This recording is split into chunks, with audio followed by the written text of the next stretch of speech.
Jalay, alis na muna ako. Magkikita kasi kami ng mga kaibigan ko doon sa bayan. May kaunting kasiyahan lang. Huwag ka mag-alala. Babalik ako dito mamayang gabi. Siguro dito na lang din ako matutulog. Para may kasama ka. Para rin hindi ka na matakot at maging komportable ang tulog mo. Sambit ng 35 anyos na si Ronnie sa asawa ng kanyang kuya na si Jelay. Matipid na ngumiti si Jelay habang nagsasampay ng mga nilabhan niyang damit doon sa bakuran. Maraming salamat, Ronnie ha. Nalulungkot man ako ngayon ng sobra pero malaki pa rin ang pasasalamat ko. Kasi may mabait akong bayaw na katulad mo. Tumango si Ronnie. Walang ano man, Jelay. Alam mo namang ayaw ko ring makakita ng nalulungkot na babae. Sige na, dito na muna ako ha. Hanggang sa pinaandar na nga ni Ronnie ang motorsiklo at tuluyan siyang umalis. Malaki pa ang ngiti ng binata. Malakas kasi ang kanyang kutob na nagkakamabutihan na sila ng kanyang hipag na si Jelay. Si Jelay na 3 taon nang asawa ng kanyang kuya na si Reggie. Sa 3 taon na pagsasama ay hindi pa nagkakaroon ng anak ang mag-asawa. 38 na si Reggie habang ang kanyang misis na si Jelay ay 32 anyos pa lamang. Tubong Maynila si Jelay pero nang maging asawa ito ni Reggie ay doon na nga ito nanirahan sa probinsya ng kanyang mister kung saan nakilala niya nga ang kanyang bayaw na si Ronnie. 35 anyos na si Ronnie at dati itong may kinakasama sa loob ng 8 taon. Ang akala pa nga ng lahat ay mauuwi na yon sa kasalan pero iniwan si Ronnie ng babaeng minahal niya ng halos 1 dekada. Matagal ding kinain ng kalungkutan si Ronnie at naging mapaglaro siya sa mga sunod niyang naging karelasyon. Hanggang sa dumating ang punto na muli siyang nagkagusto ng seryoso sa isang babae. Ang masaklap nga lang, ang nagustuhan niya ay ang asawa ng kanyang kuya. Noong unang beses pa lang na nakita ni Ronnie si Jelay ay sobrang nagustuhan na niya ito. Gusto niya itong palaging kasama. Gusto niya itong palaging kausap. Sa kasalukuyan ay nangyayari naman na iyon. Lalo pa nga at napapadalas ang pagtatalo sa pagitan ng mag-asawa. Pero hindi na doon nakukontento si Ronnie. Mas higit pa doon ang kanyang gusto. Gusto niyang mayakap si Jelay. Gusto niya itong mahagkan sa labi. At gusto niya itong makasalo sa isang mainit na kaganapan. Sa tuwing naiisip pa lang ni Ronnie ang kanyang inaasam, ay talagang nabubuhayan ang kanyang pagiging isang lalaki. Hanggang sa dumating nga ang pagkakataon na nagkaroon siya ng lakas ng loob upang isakatuparan ang kanyang hinahangad. Mamayang gabi, doon ako matutulog sa bahay nila Jelay. Wala doon si Kuya Reggie. 3 araw na siyang nasa Maynila kasi nag-away sila ng asawa niya. Kaya mag-isa lang doon sa bayang hipag ko. Sa sobrang kasabikan ay hindi naiwasan ni Ronnie na ikwento sa kanyang mga kaibigan ang inaasahan niyang magaganap sa kanyang pag-uwi. Naroon sila sa isang bar na palagi nilang pinupuntahan sa bayan. Nagsalita ang isa sa kaibigan niya na si Nilo. Easy lang paring Ronnie. Ikaw na ang nagsabi na 3 araw pa lang na hindi nauwi si Kuya Reggie doon sa misis niya. Paano ka naman nakakasiguro na hiwalay na talaga sila? Sumagot si Ronnie. Hindi naman talaga ako sigurado kung hiwalay na ba talaga sila. Basta sa loob ng 3 araw, ako ang naging kaagapay ni Jelay. Halos hindi ko na nga siya iwanan doon sa bahay nila eh. Pero pagkatapos ng gabing to, sigurado maghihiwalay na talaga sila ni Kuya Reggie. Kasi nga doon ako matutulog sa bahay nila. At alam niyo naman na siguro ang sunod na mangyayari kung makasama ko si Jelay ng buong gabi. Siyempre hindi ako papayag na walang mangyayari sa amin, no? Nagtawanan ang magkakaibigan. Maging si Nilo ay natatawa din. Ewan ko talaga sa Ronnie. Bali paano? Gagamit ka ng dahas para makuha yung maganda mong hipag. Marahan itong binato ni Ronnie ng maliit na yelo. Tarantado ka. Hindi ako gagamit ng dahas. Hindi naman ako ganong klase na lalaki, no? At saka bakit ko gagawin yun? Alam ko naman papayag naman si Jelay. Nakikita ko yun sa mga mata niya sa tuwing nasa harapan niya ako. Alam kong nakakaramdam din siya ng kuryente kapag magkasama kami. Kung minsan pa nga, parang napapansin kong malagkit ang tingin niya sa akin eh. Kaya sigurado ako. May mangyayari mamayang gabi. Kumpiyansa rin naman ang mga kaibigan ni Ronnie sa sinasabi nito. Kahit paano ay gwapo si Ronnie at malakas ang dating nito sa mga babae. Kaya kahit paano ay alam nilang posible ang sinasabi ng kanilang kaibigan. Hanggang sa may nilabas si Nilo na tila gamot mula sa kanyang bulsa. Ano naman yan, Nilo? Nakangiti na sumagot si Nilo. Baka kailanganin mo to, Ronnie. Itong gamot na to, ang paraan para gumusto ang isang babae. Tila naging interesado pa ang iba pa nilang kaibigan at bahagya silang nagsilapitan kay Nilo. Anong klaseng gamot yan? Paano ginagamit? Sumagot si Nilo. Ihalo mo lang to sa inumin ng babae. At kapag nainom na nila, maghintay ka lang na ilang minuto. Makakaramdam ng init yung babaeng nakainom nito. Titindi ang pagnanais niya. Hindi siya makakapayag na hindi maibigay ang kailangan niya. Kaya kung ako sa'yo, Ronnie, kunin mo na to. Kapag nainom to ng hipag mo, siguradong siya pa mismo ang hatak sa'yo papasok sa kwarto. Marahang tinabig ni Ronnie ang pills na inaabot ni Nilo. Ano ka ba? Hindi ko kailangan yan.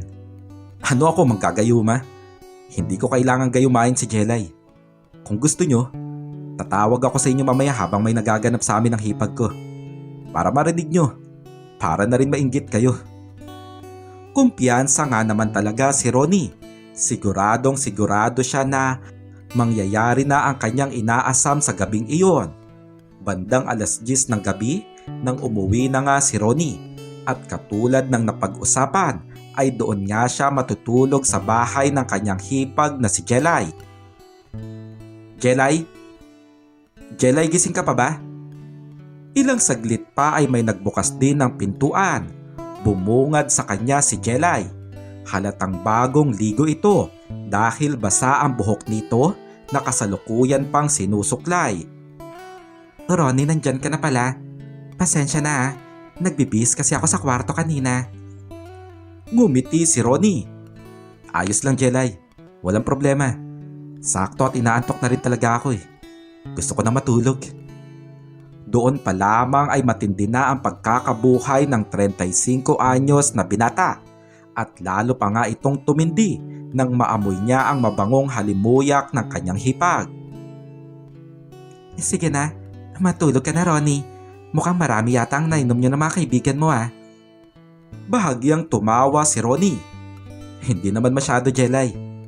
Hanggang sa nag-alis pa nga ng pangitaas na damit si Ronnie at saglit na naghilamos doon sa lababo. Matapos niyon ay pinunasan niya ang kanyang muka gamit ang isang towel habang nakaharap kay Jelay. Napansin naman niya na pasimpleng nakatingin si Jelay sa kanyang makisig na pangangatawan. Sige na, Jelay, matutulog na ako ah. Hanggang sa pumasok na nga doon sa kwarto si Ronnie. Kaagad itong nahiga doon sa kama. Sumunod naman doon si Jelay at nanatili ito sa tabi ng pinto. Ronnie, dito ka ba matutulog sa kwarto? Sumagot si Ronnie. Oo naman. Malaki naman tong kama nyo eh. Kasya tayong dalawa dito. Bakit? Ayaw mo ba akong katabi, Jelay? Hindi pa kaagad nakasagot si Jelay hanggang sa ngumiti siya. Hindi naman sa ganun, Ronnie. Sige, dito ka na matulog sa kwarto ko. Lumaki ang ngiti ng naturang bayaw, lalo pa nang tumabi na sa kanya ang kanyang hipag. Matindi na ang nararamdaman ni Ronnie ng sandaling iyon. Bahagya pa siyang lumapit kay Jelay at inakbayan ito. Ngumiti lang ito sa kanya na lalong nagpalakas ng kanyang kumpiyansa na makukuha niya ang kanyang hipag sa gabing iyon. Ano? Siguro naman, hindi ka na matatakot matulog kasi nandito na ako. Tumango si Jelay. Maraming salamat, Ronnie ah. Salamat sa lahat. Tinitigan ni Ronnie sa mata si Jelay. Malalim ang paghinga nilang pareho habang magkalapit ang kanilang mga muka. Akmang hahalikan na ni Ronnie ang kanyang hipag nang biglang may kumatok mula sa labas ng bahay. Tita Jelay? Tita Jelay, nandito na po ako. Kaagad na napabangon si Jelay para pagbuksan ng pinto ang taong kumakatok. Dismayado naman si Ronnie na agad na ring napabangon. Lumabas na rin siya doon sa kwarto at nakita niya nga ang dalagita niyang pamangkin na si Rita. Ito ay ang anak ng kanyang panganay na kapatid na si Rosa. Napangiti pa si Rita nang makita si Ronnie. Tito Ronnie, nandito po pala kayo? Dito rin po ba kayo matutulog? Napatingin si Ronnie kay Jelay hanggang sa magsalita na nga ito. Ronnie, pinakiusapan ko rin kasi si Rita na samahan ako dito sa bahay ngayong gabi eh. Kasya naman tayong tatlo doon sa kwarto. Malaki naman yung kama, diba? Rita, halika na doon para makatulog na tayo. May dala pa ngang sariling unan si Rita hanggang sa pumasok na sila ni Jelay doon sa kwarto. Tumayo sa pinto ng kwarto si Ronnie. Sobrang dismayado siya sa pagdating doon ng pamangkin niyang si Rita. Labis siyang naiinis. Para bang gusto niyang ihagis palabas ang dalagita. Ronnie, halika na. Matulog na tayo. Huminga ng malalim si Ronnie. Hindi na, Jelay. Siguro dyan na lang ako sa kabilang kwarto matutulog. Bakante naman dun, di ba? Sumagot si Jelay. Sigurado ka ba, Ronnie? Teka, wala kasi mga unan at kumot dyan sa kabilang kwarto eh. Sandali, kukuha lang ako sa cabinet. Nagbuntong hininga si Ronnie at nagtungo na nga siya doon sa kabilang kwarto. Naupo siya sa gilid ng kama at sobra pa rin siyang dismayado. Ilang saglit pa ay pumasok na rin doon si Jelay, dala ang isang unan at kumot. Ronnie, heto palang unan at kumot na gagamitin mo. Seryoso itong tiningnan ni Ronnie. Bakit pinapunta mo pa dito si Rita? Nandito naman ako para samahan ka ngayong gabi. Sumagot si Jelay. Pasensya na, Ronnie ah.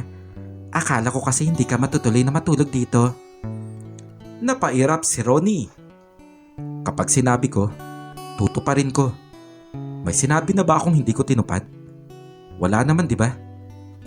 Napakunot ang noo ni Jelay nang mapansin niyang tila galit ang kanyang bayaw. Ano bang problema, Ronnie? Ano naman kung dito matutulog si Rita? Madalas ko naman talaga siyang pinapatulog kapag nilalayasan ako dito ng Kuya Reggie mo dahil nga sa mga away namin. Napaiwas ng tingin si Ronnie. Pasensya na, Jelay. Tumango si Jelay. Sige na, babalik na ako doon sa kwarto. Pero tila hindi talaga matatanggap ni Ronnie na walang magaganap sa gabing iyon. Bago pa makalabas si Jelay, ay hinawakan ni Ronnie ang isang kamay nito. Jelay, dito ka na lang din kaya matulog. Napakunot ang noo ni Jelay. Pero Ronnie, bakit dito? Tumayo na si Ronnie at mas lumapit pa siya kay Jelay. Dito na natin ituloy yung naudlot na gagawin sana natin. Lalo pang nagtaka si Jelay. Hindi kita maintindihan, Ronnie eh. Ano bang sinasabi mo? Napasandal pa si Jelay sa dingding dahil sa sobrang lapit sa kanya ng kanyang bayaw. Hanggang sa pinadama ni Ronnie kay Jelay ang isang matamis na halik. Labis itong kinabigla ni Jelay. Natulala siya at hindi kaagad nagkaroon ng anumang reaksyon. Naramdaman pa niyang humawak si Ronnie sa kanyang bewang. Doon na nagawang pumalag ni Jelay. Tinulak niya si Ronnie palayo sa kanya. Ronnie, ano bang ginagawa mo? Halatang nagtaka si Ronnie. Bakit, Jelay? Anong problema? Gusto mo rin naman to, di ba? Isang malutong na sampal ang pinaabot ni Jelay sa kanyang bayaw. Napayuko si Ronnie matapos siyang sampalin ng kanyang hipag. Natauhan naman si Jelay. Ronnie, pasensya na. I'm sorry, hindi ko sinasadya. Huminga ng malalim si Ronnie. Jelay, gusto kita. Gustong gusto kita. Natigilan si Jelay. Hindi siya makapaniwala. Madalas na nagpapakita sa kanya ng kabaitan si Ronnie, pero hindi niya akalain na hahantong ito doon. Pero Ronnie, bayaw kita. Asawa ko ni Reggie. Asawa ko ng kuya mo. Nakapagtaas ng boses si Ronnie. Asawa? Nasaan ba ngayon yung asawa na sinasabi mo? Wala siya dito, Jelay. Pinalayas mo siya, di ba? Pinalayas mo siya kasi nahuli mong katawagan niya yung dati niyang girlfriend. Wala siya dito, Jelay. Ako ang nandito. Ako ang kasama mo. Sumagot si Jelay. Wala man dito si Reggie pero siya pa rin ang asawa ko. Tumalikod na si Jelay. Akmang lalabas na ito sa kwarto nang biglang yumakap si Ronnie mula sa kanyang likuran. Jelay, nandito ako. Sige. Hindi ko ipagpipilitan ang sarili ko sa iyo. Pinaharap pa ni Ronnie ang kanyang hipag. Pero hindi mo ba talaga ako mapagbibigyan? Kahit na ngayong gabi lang. Isang beses lang, Jelay. Matindi na nga ang pagnanais ni Ronnie ng sandaling iyon, kung kaya't lumabas na yon sa kanyang bibig. Nakatitig naman si Jelay sa kanyang mga mata. Pero tinulak ni Jelay si Ronnie. Matulog ka na, Ronnie. Hindi ko mabibigay ang gusto mo. Hanggang sa lumabas na nga doon sa kwarto si Jelay at nagtungo na sa kabilang kwarto. Naiwan na tulala si Ronnie. Naiwan siya doon na ramdam ang matinding pagkadismaya matapos niyang hindi makuha ang maganda niyang hipag sa gabing iyon. Kagigising lang ng babaeng asawa na si Karen nang makita niya ang natutulog na lalaki doon sa sala ng kanilang bahay. Nakatalikod ito ng pagkakahiga kung kaya't hindi ito makilala ni Karen. Sakto naman na nagising na rin ang mister niyang si Nilo. Han, sino yung lalaking yan? Sumagot naman si Nilo. Ano ka ba, Han? Si Ronnie yan. Dumating siya dito kagabi para makitulog. Sarado na kasi yung bahay nila kaya dito na siya sa atin nagpunta. Hanggang sa nagising na rin si Ronnie. Medyo masakit pa ang ulo nito dahil sa dami ng nainom nito sa nagdaan na gabi. Ronnie, mabuti at gising ka na. Kilala mo naman tong asawa ko, di ba? Si Karen. Matipid na ngumiti si Karen kay Ronnie. Bahagyang tumawa si Ronnie. Ano ka ba naman, pare? Alangan namang hindi ko kilala yung asawa mo. Para namang hindi ako abay nung kinasal kayo. Natawa din si Nilo. Oo nga pala, ano? Paano? Bihira ka lang kasi bumisita dito sa bahay. Pati nga yung inaanak mo hindi ka kilala. Hanggang sa tinawag pa ni Nilo ang 4 na taong gulang niyang anak na si Benjo. Benjo, anak, halika. Magmano ka sa ninong Ronnie mo. Kaagad naman na sumunod ang batang lalaki. Hanggang sa nagpunta nga ang mag-ina doon sa bakuran. Sisimulan na kasi ni Karen ang paglilinis na nakasanayan niya tuwing umaga. Sinundan pa nga ni Ronnie ng tingin ang kumare niyang si Karen. Grabe, Nilo, na. Parang dalaga pa rin tingnan yung misis mo. Kahit pa na nagkaanak na kayo. Pero ikaw, mukha ka ng lolo dahil sa laki ng tiyan mo. Sumama ka nga sa akin minsan sa gym. Tumawa si Nilo sa sinabi ni Ronnie. Ewan ko sa'yo. Alam mo, kahit pa na malaki tong tiyan ko, tiba-tiba pa rin naman ako sa mga babae. Lalo pa doon sa mga kaopisina ko. Napaismid si Ronnie. Hindi ka pa rin nagbabago. Ang ganda na nga ng misis mo tapos babaero ka pa rin. Sinitay ito ni Nilo. Huwag kang maingay. Baka marinig ka ni Karen. Saka nga pala, ano ba nangyari? Akala ko ba doon ka matutulog sa bahay ng maganda mong hipag? Akala ko ba may magaganap sa inyo? Ang yabang-yabang mo pa sa amin habang nagiinuman tayo. Napabuntong hininga si Ronnie. Bumalik ang pagkadismaya sa mukha nito. Ewan ko ba? Hindi ko rin alam. Akala ko gusto rin niya. Akala ko makukuha ko na siya. Hindi naman pala. Kilala mo ako, pare. Alam ko kung paano tansyahin ng mga babae. Kabisado ko kung makukuha ko sila o hindi. At yung nakita kong trato sa akin ni Jelay, sigurado talaga ako na mahuhulog na siya sa patibong ko. Pero ewan ko kung bakit ganun na nangyari. Maling akala lang pala ako. Yun pala, natutuwa lang pala siya sa akin dahil sa kabaitan na pinapakita ko sa kanya. Natawa na napapailing si Nilo. Ano ba? Gusto mo ba talaga siyang maagaw sa Kuya Reggie mo? Sumagot si Ronnie. Oo sana. Pero halatang mahal talaga niya yung kapatid ko. Kahit pa na niloloko na siya nito. Kung hindi ko siya maaagaw kay Kuya Reggie, kahit sana makasalo ko lang siya ng isang gabi. Kahit yun na lang sana. Pero mukhang malabo pa rin talaga eh. Hanggang sa naupo si Nilo sa tabi ni Ronnie. Hindi malabo yan pare. Kung ako sa'yo, kumuha ka na kasi nitong gamot na sinasabi ko. Natigilan si Ronnie sa pills na hawak ni Nilo. Seryoso ka ba talaga dito? Nagpapaniwala ka sa mga ganito? Scam yan pare. Umismid si Nilo. Paanong scam? Yan nga ang dahilan kung bakit nakuha ko tong magandang intern sa opisina namin. Pinakita pa ni Nilo ang isang litrato kung saan kasama niya sa loob ng isang kwarto sa motel ang isang magandang dalaga. Natigilan si Ronnie. Seryoso ba? Ngumiti si Nilo. Bakit hindi mo kasi subukan? Ihalo mo lang to sa inumin ng babae. At kapag nainom na nila to, malalaman mong totoo ang sinasabi ko. Magmamakaawa sila sa'yo na angkinin mo sila. Baka nga lumuhod pa sila sa harapan mo para lang ibigay ang gusto nila. Ilang segundo na natahimik si Ronnie na halatang napapaisip. Pero sa huli ay tinawanan pa rin niya ang kanyang kaibigan. Ewan ko sa'yo.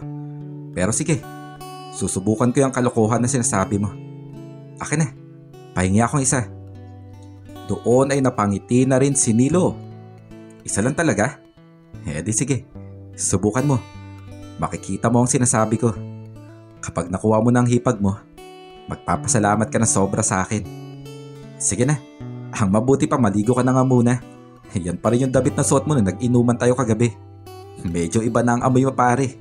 Hiramin mo na muna tong damit ko. Napakamot sa ulo si Ronnie, pero sa huli ay pumasok rin siya sa banyo para maligo. Nasa 15 minuto din doon sa loob ng banyo si Ronnie. Doon na rin kasi siya nagbihis. Sa paglabas niya ng banyo ay hindi na niya nakita ang kaibigan niyang si Nilo. Ang tanging naroon na lamang ay ang babaeng asawa na si Karen. Kasalukuyan itong nagtitimpla ng 2 tasa ng kape. Hanggang sa napatingin nga ito sa kanya. Medyo nailang pa si Ronnie. Nasaan nga pala si Nilo? Sumagot si Karen. Umalis na siya. Hinatid na niya sa school si Benjo tapos didiretso na rin siya sa trabaho sa bayan. Tumango si Ronnie. Kung ganun, pumapasok na pala sa school yung inaanak ko. Ngumiti si Karen. Hindi pa nga dapat siya papasok. Kaya lang gusto kasi ni Nilo na maging advance yung pag-aaral ni Benjo. Saka nga pala, nagtimpla rin ako ng kape mo. Nasabi kasi sa akin ni Nilo na kasama kanya mag-inom kagabi. Heto, para mainitan na sikmura mo. Inabot nga ni Karen kay Ronnie ang isa sa 2 tasa ng kape na kanyang tinimpla. Maraming salamat Karen ha. Pasensya na kung biglaan yung pagdating ko dito kagabi. Nasaraduan kasi ako doon sa bahay eh. Ngumiti si Karen. Walang problema Ronnie. Nagsimulang humigop sa kape ang babaeng asawa. Doon ay nakakuha ng pagkakataon si Ronnie na pagmasdan nito hanggang sa napasabi siya sa kanyang isipan. Maganda talaga tong asawa ni Nilo. Dalagan-dalaga pa rin kung titingnan. Totoo rin naman ang sambit ng isipan ni Ronnie. Kung titingnan ay hindi mo aakalain na may anak na si Karen. Maganda pa rin kasi ang hubog ng pangangatawan nito. Mestisa at makinis ang balat. Halata na naaalagaan pa rin nito ang kanyang sarili kahit pa na naroon lang ito sa bahay. Habang magkasabay na nagkakape sina Ronnie at Karen ay nagsimulang pumatak ang ulan sa labas ng bahay. Nako, sandali lang Ronnie ha. Kukunin ko lang yung iba kong sinampay dyan sa bakuran. Mabilis na tumakbo palabas ng bahay si Karen. Napasandal naman si Ronnie sa kanyang kinauupuan. Hanggang sa isang maliit na bagay ang nahulog mula sa kanyang bulsa. Kaagad niya itong dinampot doon sa lapag. Iyon ay ang tableta na binigay sa kanya ni Nilo. pinagmasdan nito ni Ronnie. Bakit kaya naniniwala si Nilo sa mga ganito? Pero teka, paano kaya kung totoo ang sinasabi niya? Hanggang sa nakita niya ang kape na naroon sa mesa. Iyon ang kape na hindi pa nauubos ng kumari niyang si Karen. Sige nga, masubukan nga itong sinasabi ni Nilo. Hinulog ni Ronnie ang tableta doon sa kape ni Karen hanggang sa bumalik na nga doon si Karen. Pasensya na Ronnie tingnan mo, sobrang lakas ng ulan. Heto na ata yung sinasabi sa balita na parating na bagyo. Nakatingin lang si Ronnie kay Karen. Hinihintay niya na inumin nito ang kapeng nasa tasa. Hanggang sa inangat na nga ni Karen at akmang iinom na ito ng kape. Pero saglit siyang napatigil nang makitang seryosong nakatingin sa kanya ang kaibigan ng kanyang asawa. Ronnie, ayos ka lang ba? Bakit ganyan ka makatingin sa akin? Napaiwas ng tingin ang 35 anyos na binata. Pasensya na Karen, medyo lutang talaga ako ngayong umaga. Bahagyang tumawa si Karen. Doon ay naging pasimple na lamang na tiningnan ni Ronnie ang kanyang kumare. Ilang saglit pa ay nakita niyang hinigop na nito ang natitirang kape doon sa tasa. Muling pinagmasdan ni Ronnie si Karen. Hinintay niya ang epekto ng tableta na sinasabi ni Nilo. Muli namang nagtaka si Karen. Bakit Ronnie? May dumi ba sa mukha ko? Utal-utal na sumagot si Ronnie. Wala naman Karen. Pero wala ka bang nararamdaman na kakaiba ngayon? Napakunot ang noo ni Karen. Nararamdaman kakaiba? Anong ibig mong sabihin?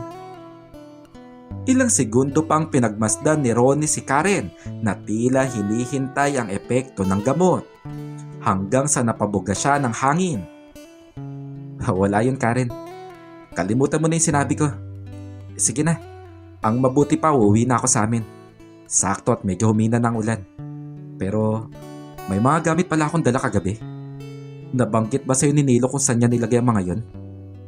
Sumagot si Karen. Oo nga pala. Doon niya nilagay sa sulok sa balkonahe. Kunin mo na lang dun Ronnie. Ngumiti at tumango si Ronnie. Sige Karen. Maraming salamat Dito na muna ako. Hanggang sa tumayo na nga si Ronnie at lumakad palabas ng bahay. Pero bago pa siya makalabas sa pinto, ay muli pa siyang lumingon sa kanyang kumare. Nakaupo pa rin si Karen at kasalukuyang kumakain ng tinapay. Bumulong si Ronnie sa kanyang sarili. Wala namang epekto.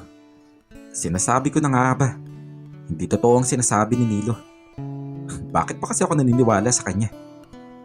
Napailing pa na natatawa si Ronnie sa kalokohan na sinasabi ni Nilo hanggang sa lumabas na nga siya sa bahay. Nakita niya agad doon sa balkonahe ang mga gamit na dala niya kagabi. Lumakad na siya patungo sa kanyang motorsiklo pero bigla niyang hindi nakapa sa kanyang bulsa ang susi nito. Teka, nasa na ba yung susi ng motor ko? Napakamot sa ulo si Ronnie hanggang sa lumakad nga siya pabalik sa loob ng bahay. Naisip niya na baka naiwan niya ito doon sa sala kung saan nga siya natulog. Sa pagpasok niya sa bahay ay agad niyang nakita ang susi doon sa maliit na mesa sa sala.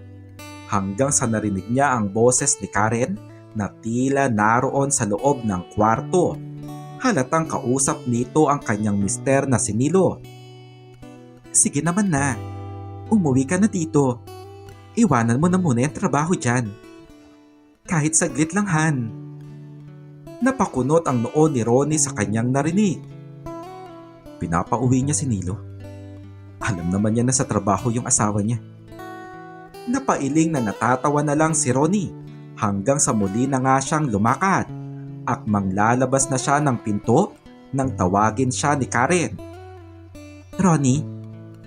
Lumingon si Ronnie at nakita niyang seryosong nakatingin sa kanya ang kanyang kumare.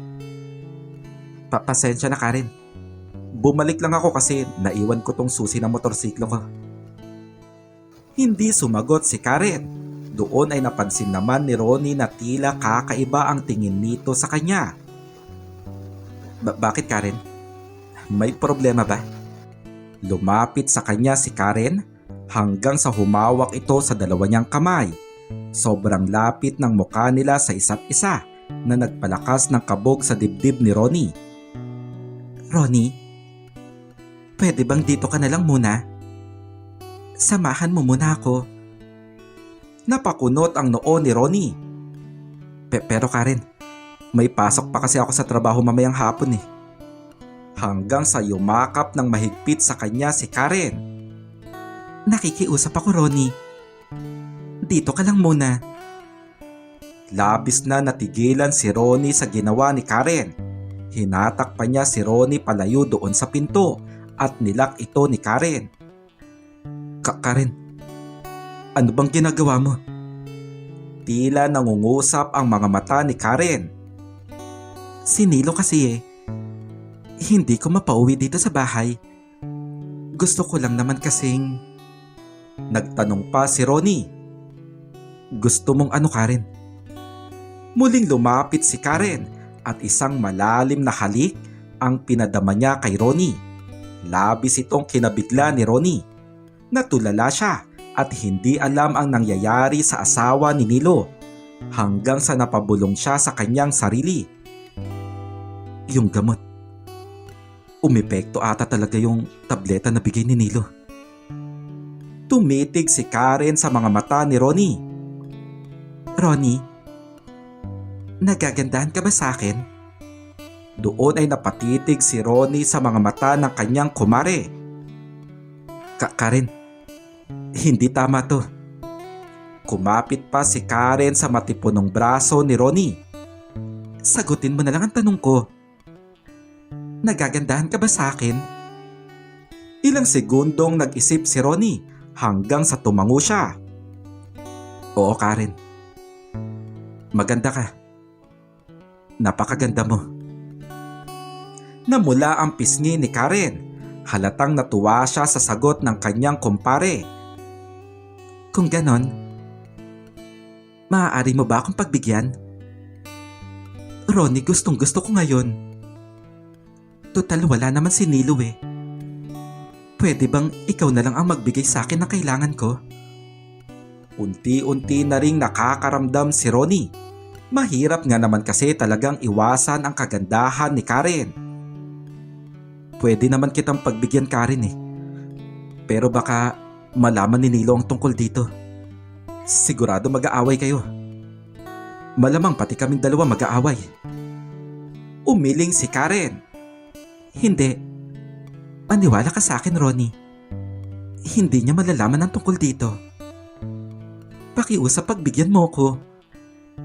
Muli pang hinalikan ni Karen si Ronnie. Sa pagkakataon na yon ay mas malalim ang naturang halik. Halatang nahaluan na ito ng matinding pagnanais. Saglit na tumigil si Karen. Hinawakan niya ang isang kamay ni Ronnie at hinigit niya ito patungo doon sa sala. Tinulak niya si Ronnie at napaupo ito doon sa mahabang sofa. Wala naman nang pagpalag si Ronnie ng sandaling iyon. Handa na rin siyang ibigay ang kailangan ng maganda niyang kumare. Nakatayo lang si Karen sa kanyang harapan hanggang sa makikita na isa-isang napunta sa lapag ang mga bagay-bagay na mula kay Karen. Ilang saglit pa ay wala nang natira dito na kahit na ano. Natulala si Ronnie. Hindi siya makapaniwala na nasa harapan niya ang misis ni Nilo habang nasa ganong sitwasyon. Ang misis ni Nilo na matindi ang pangangailangan ng sandaling iyon. Malalim ang paghinga ni Ronnie at hindi na nga naiwasan na tuluyan siyang nabuhayan habang pinagmamasdan si Karen. Alam niyang hindi na rin niya maaawat pa ang kanyang sarili. Handa siyang sunggaban ang naturang pagkakataon hanggang sa tumayo siya at lumapit pa kay Karen. Mas malapitan niya itong pinagmasdan mula ulo at pababa ng dahan-dahan hanggang sa humawak siya sa bewang nito at tinitigan niya ito sa mata. Sigurado ka ba talaga dito? Tumango si Karen. Halatang gustong gusto talaga nito at nangungusap pa nga ang kanyang mga mata. Kakaibang ngiti ang namutawi kay Ronnie. Para ba siyang nanalo sa loto habang pinagmamasdan ng asawa ng kanyang kaibigan. Hanggang sa isa-isa na ring napunta sa lapag ang mga bagay-bagay na mula kay Ronnie. At katulad ni Karen ay wala na ring natira dito na kahit na ano. Napasinghap ng malalim si Karen nang makita niyang matindi na pala ang pagkakabuhay ni Ronnie ng sandaling iyon. Ang ganda mo, Karen. Hinding-hindi ko tatanggihan tong gusto mo. Matamis ng ngiti ang namutawi kay Karen hanggang sa hindi na nga nag-aksaya pa ng oras si Ronnie. Pinadama niya kay Karen ang isang matamis na halik. Mabilis namang sumabay si Karen hanggang sa binuhat ito ni Ronnie at dinala doon sa mahabang sofa. At sa puntong yon ay nagpatuloy na nga sila sa kanilang hangarin. Doon ay tuluyang namutawi ang isang kaganapan na sobrang hindi inaasahan ng 35 anyos na binata. Alas 10 ng umaga nang manaig ang isang kakaibang ingay doon sa loob ng bahay. May kalakasan pa nga iyon at umabot pa hanggang sa labas ng bakuran. Wala rin kasing pag-awat na ginawa si Karen para pigilan ang ingay na kumakawala mula sa kanyang lalamunan. Maswerte na lamang na medyo ilang metro pa ang layo ng kanilang kapitbahay kung kaya't walang nakakarinig sa ingay na nililikha ng kaganapan. Tuloy-tuloy pa rin ang ingay na senyales na patuloy pa rin ang bagay na pinagsasaluhan ni Ronnie at Karen doon sa sala. Habang tumatagal ay lalo pa nga itong lumalakas at bumibilis. At matapos ang nasa mahigit 10 minuto ay nawala na rin ang kakaibang ingay. Senyales naman yon na tuluyang natapos ang kaganapan. Maririnig ang matinding hingal ni Ronnie. Sa pagod naman ni Karen ay napapikit ang kanyang mga mata para saglit na magpahinga. Nilingon nito ni Ronnie at pinagmasdan. Malaki ang kanyang ngiti matapos ang kasiyahan na kanyang dinanas sa umagang iyon. Panalong panalo. Panalong panalo ako sa iyo, Karen. Agad din na dumilat ang mga mata ni Karen sa kanyang narinig. Napangiti rin siya kay Ronnie. Labis rin ang kasiyahan na kanyang dinanas at hindi rin siya makapaniwala na naibigay niya ang kanyang sarili sa matalik na kaibigan ng kanyang asawa. Alas 4 ng hapon nang magpunta si Jelay doon sa bahay ng kanyang biyanan kung saan din nakatira ang bayaw niyang si Ronnie. Wala doon ang kanyang bayaw ng sandaling iyon, pero nang lumabas si Jelay sa bahay para umuwi na ay ang saktong pagdating naman ni Ronnie. Nagtama ang mga mata nila nito, pero agad rin na umiwas ng tingin si Jelay. Lumakad siya at akmang lalagpasan na si Ronnie nang tawagin siya nito. Jelay, sandali lang. Tumigil din naman si Jelay at hinarap ang kanyang bayaw. Nagpunta lang ako dito kasi nakibalita ako kay Reggie. Pinapatawad ko na kasi siya. Gusto ko nang magkaayos kami ng asawa ko at gusto ko nang umuwi siya dito sa probinsya. Napabuntong hininga si Ronnie. Mabuti naman kung ganun, Jelay. Saka nga pala, gusto ko lang humingi ng pasensya sa nagawa ko nung nakaraang gabi. Pasensya na kung pinilit kita sa bagay na hindi mo pala gusto. Matipid na ngumiti si Jelay. Kalimutan na natin ang tungkol dun, Ronnie. Alam ko naman na hindi ka talaga ganong klase ng lalaki . Nakainom ka lang kaya siguro nagawa mo yon. Nagtanong pa si Ronnie. Hindi ka na ba galit sa akin? Napabuga ng hangin si Jelay at mas lumapit pa siya kay Ronnie. Humawak pa siya sa 2 kamay nito. Hindi ako galit sa iyo, Ronnie. Hindi ko magagawang magalit sa iyo. Kasi sa totoo lang, malaki ang pasasalamat ko na may bayaw akong katulad mo. Napakabait mo sa akin. Palagi kang nandyan kapag kailangan kita. Kaya alam ko sa sarili ko na hindi ko magagawang magalit sa iyo ng dahil sa nangyari nung nakaraang gabi. Unti-unti na ring napangiti si Ronnie at ganun din si Jelay. Gusto kong patunayan na hindi talaga ako galit sa'yo, Ronnie. Ang mabuti pa, doon ka na maghapunan sa bahay mamayang gabi. Magluluto ko ng paborito mong ginataang manok. Gusto mo ba yun, Ronnie? Tumango si Ronnie. Sige, gusto ko yun, Jelay. Doon ako kakain sa bahay niyo mamayang gabi. Lalo pang lumaki ang ngiti ni Jelay. Hihintayin kita doon mamaya ah. Dito na muna ako. Hanggang sa lumakad na si Jelay pa uwi. Sinundan pa ito ng tingin ni Ronnie.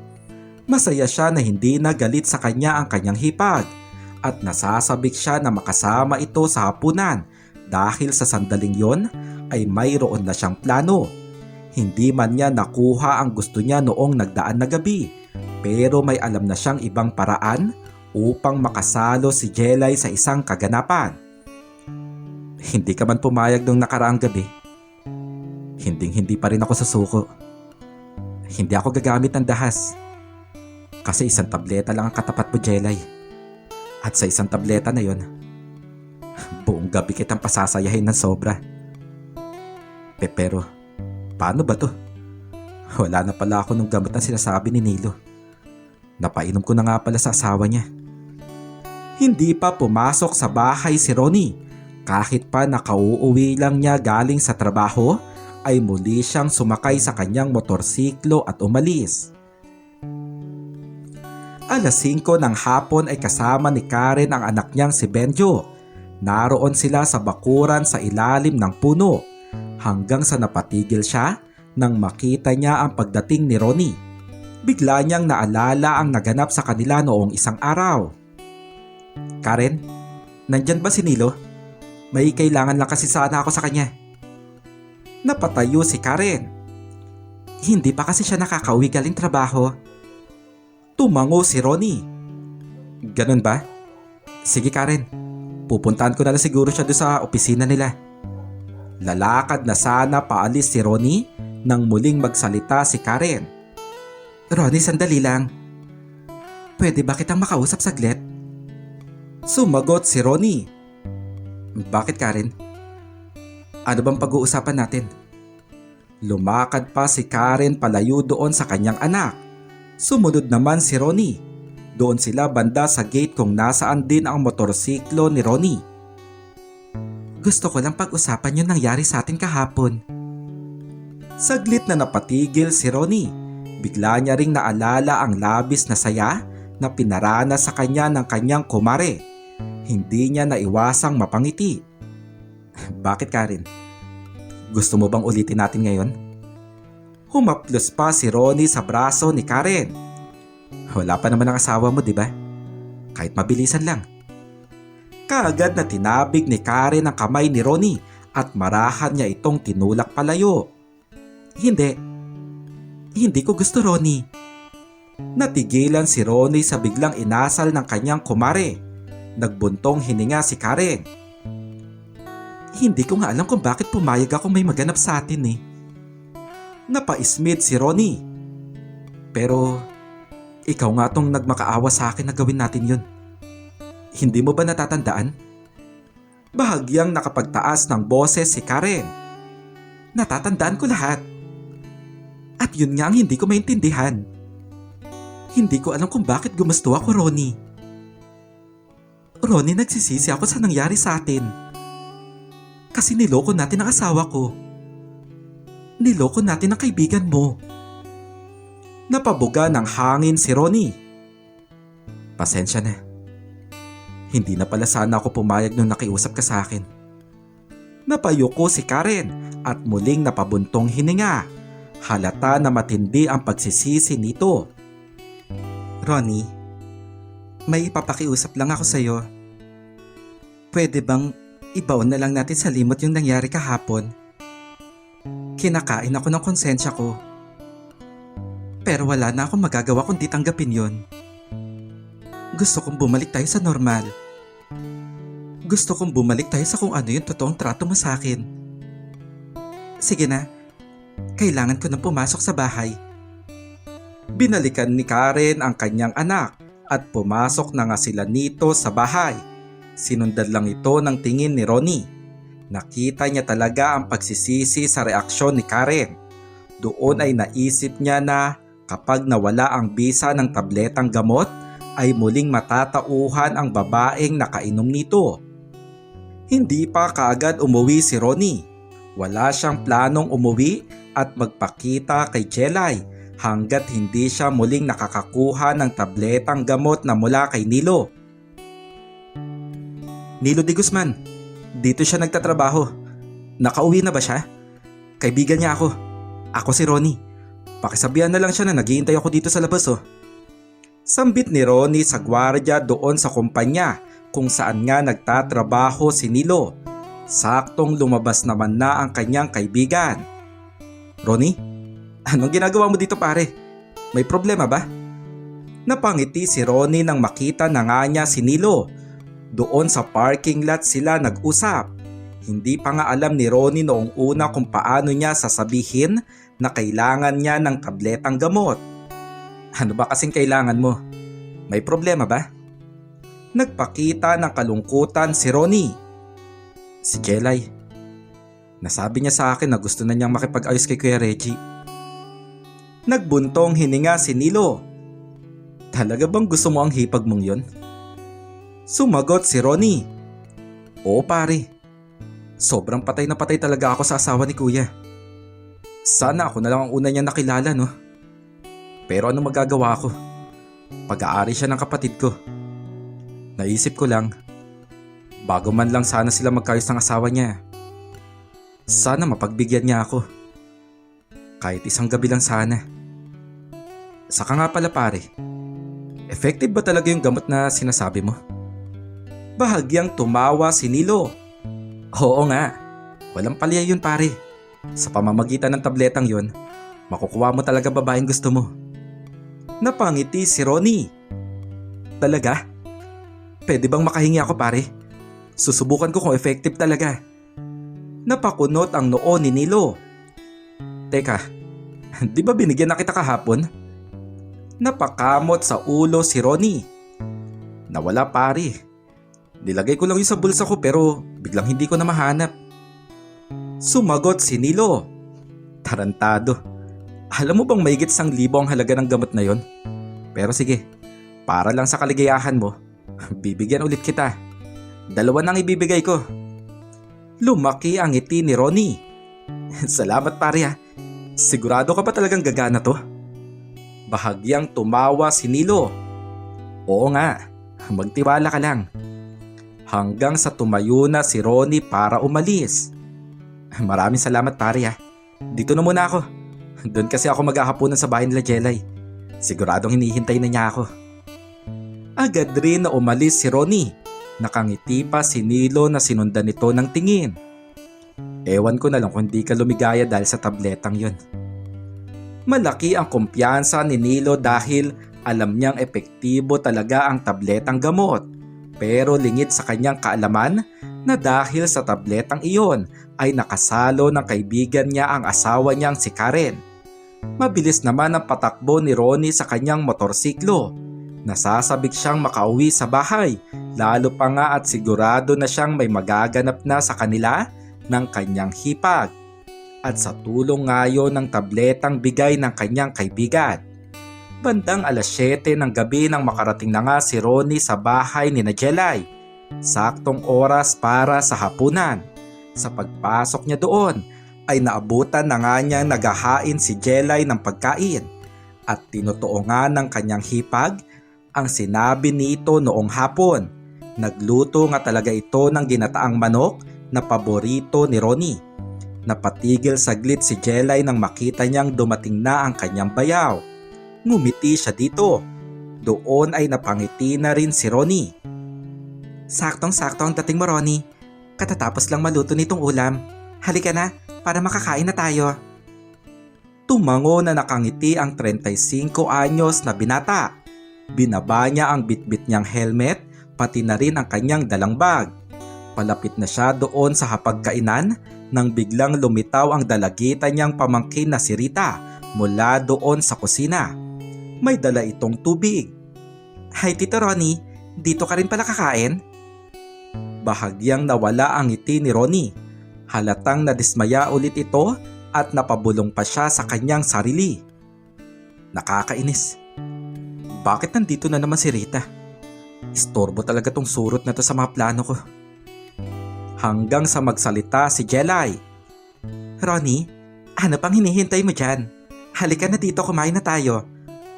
Sa huli ay wala na ring nagawa pa si Ronnie, kundi ang sumabay na kumain sa mga ito. Tahimik lang si Ronnie. Halatang naiinis ito na naroon ang dalagita niyang pamangkin. Nang matapos silang kumain, ay tinulungan ni Ronnie si Jelay sa pagliligpit doon sa kusina. Sinabi ko naman na kasi sayo na ako nang bahala dito eh. Kahit magpahinga ka na doon sa sala. Galing ka pa sa trabaho kaninang hapon, di ba? Siguradong pagod ka, Ronnie. Pero patuloy pa rin sa pagtulong ang naturang bayaw. Hayaan mo na ako, Jelay. Kayo na nga to nagluto kanina. Kahit dito man lang makatulong ako. Lingid sa kaalaman ni Jelay ay nag-iisip na ng paraan si Ronnie kung paano siya mapapainom nito ng tabletang gamot. Nagsasalita pa siya sa kanyang isipan. Ano kaya kung bigyan ko siya ng tubig tapos ihalo ko dun yung gamot? Teka, parang hindi pwede. Masyadong halata yun. Paano ba to? Hanggang sa narinig nila ang boses ni Rita doon sa labas ng bahay. Ano ba? Umalis ka na nga. Nandito ang Tito Ronnie ko. Gusto mo bang isumbong kita sa kanya? Napatanong si Jelay kay Ronnie. Ronnie? Ano nangyayari? Bakit parang may kaaway si Rita sa labas ng bahay? Nagkibit balikat si Ronnie.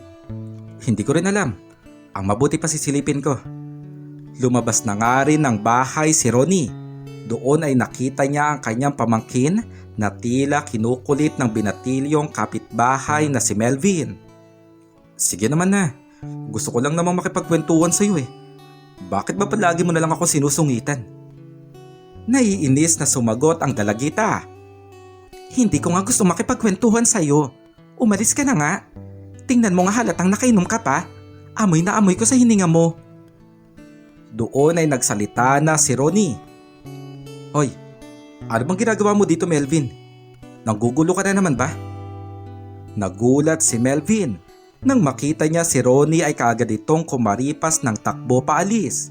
Lumapit si Ronnie sa kanyang pamangkin. Rita, anong ginawa sa'yo ng tarantadong yun? Napabuga ng hangin ang dalagita. Nakakainis po kasi eh. Kinukulit niya po ako. Gusto ba naman akong ligawan sinabi ko na nga hindi ko siya gusto? Natigilan si Ronnie hanggang sa tumawa siya. Ikaw? Gustong ligawan ni Melvin? Napatingin si Rita sa kanyang tiyuhin. Anong nakakatawa, Tito Ronnie? Nangaasar ka po ba? Patuloy na tumatawa si Ronnie at naupo pa ito sa bakanting upuan. Hilig niya rin kasi talagang asarin si Rita noon pa man. Wala, natatawa ako kasi magkakagusto na lang si Melvin sa babae, sa'yo pa talaga. Lalo pang tumalim ang tingin ni Rita kay Ronnie. Padabog na lumakad si Rita pero bago pa ito makapasok sa bahay ay pinigilan na ito ni Ronnie. Sandali lang, ikaw naman, masyado ka seryoso. Binibiro lang naman kita, Rita. Napahirap si Rita at naupo na rin sa bakanting upuan. Nakakainsulto kasi yung tawa ninyo, Tito eh. Totoo naman kasi ang sinabi ko. Gusto akong ligawan ni Melvin. Tumango si Ronnie. Oo na, sige na. Naniniwala naman na ako sa'yo. Nakita at narinig ko rin naman. Grabe, ang bilis ng panahon. Nagdadalaga ka na pala talaga. Dati gustgusing bata ka lang. Pero ngayon may gusto naman ligaw sa'yo. Napabuntong hininga si Rita. Pero wala naman po akong plano magpaligaw eh. Lalo pa sa Melvin na yun, no? Doon ay pinagbasdan ni Ronnie si Rita. Nasabi niya sa kanyang sarili na hindi rin nakakapagtaka na may manliligaw na ang kanyang pamangkin. Bukod kasi sa nagdadalaga na ito, ay lumalabas rin ang totoong ganda nito. Maganda si Rita. Sa edad nito ay lumalabas na rin ang totoong hubog ng pangangatawan nito. Kahit pa nalaki ito sa probinsya, ay mestisa ang balat nito. Marami pa nga ang nagsasabi na pwede itong mag-artista. Tito Ronnie, bakit po kayo ganyan makatingin sa akin? Napaismid si Ronnie. Wala. Magsabi ka nga sa akin ng totoo. Hindi lang si Melvin ang gustong manligaw sa'yo, di ba? Siguradong marami sila lalo pa sa eskwelahan ninyo. Napabuga ng hangin si Rita. Pero Tito Ronnie, wala naman po talaga ako ini-entertain sa kahit na sino sa kanila eh. Kaya hindi niyo po ako kailangan pagalitan. Sumagot si Ronnie. Bakit naman kita papagalitan? Normal na sa edad mo ang ligawan, no? Lalo pa sa itsura mo. Ang akin lang, gusto kitang bigyan ng babala. Mag-ingat ka sa mga lalaki ha. Yang mga yan, kapag nakuha na nila ang gusto nila at napagsawaan ka na nila, unti-unti sila maglalaho. Hanggang sa ikaw na mismo ang maghabol sa kanila. Kaya mag-ingat ka sa pipiliin mong lalaki. Katulad na lang dyan kay Melvin. Yan ba ang gusto mo makakuha sa'yo? Ayaw pumasok sa school at mas gustong nasa inuman lang palagi. Napairap si Rita. Tumigil na nga po kayo, Tito Ronnie. Wala naman po talaga akong planong patulan niyang si Melvin, no? Hindi ko po basta-basta ibibigay sa kung sino-sinong lalaki ang pagiging babae ko. Pero salamat na rin po sa inyo. Nasasabi rin naman po sa akin yun palagi ni Mama at ni Tita Jelay. Sige Tito Ronnie, papasok na po ako sa loob. Sa pagtayo ni Rita ay muli siyang hinatak ni Ronnie paupo. Sandali lang Rita, may gusto pala ako itanong sa'yo. Dito ka ba matutulog ngayong gabi? Sumagot si Rita. Opo Tito Ronnie, sinabihan po ulit kasi ako kanina ni Tita Jelay na dito na lang daw po ako matulog sa bahay nila. Napairap si Ronnie at nagbuntong hininga. Halatang dismayado ito. Naisip kasi niya na marahil ay sinasadya yon ni Jelay. Kung tutuusin ay tama ang naiisip ni Ronnie. Sinasadya talaga ni Jelay na doon patulugin si Rita. Medyo nababahala pa rin kasi siya kay Ronnie magmula ng gabing nakainom ito. Tiningnan ni Rita ang kanyang tiyuhin. Tito Ronnie, bakit niyo po natanong? Bakit parang hindi niyo po gusto na dito ako matulog? Natigilan si Ronnie sa tanong na kanyang narinig. Ha? Hindi naman sa ganun. Ganito kasi. Tumawag sa akin kanina si Kuya Reggie. Babalik na siya dito sa bahay nila. Napangiti sa galak si Rita. Totoo po ba? Uuwi na po si Tito Reggie? Ngumiti at tumango si Ronnie sa kanyang kasinungalingan. Ngayong gabi mismo. At gusto niya na i-surprise ang Tita Jelay mo.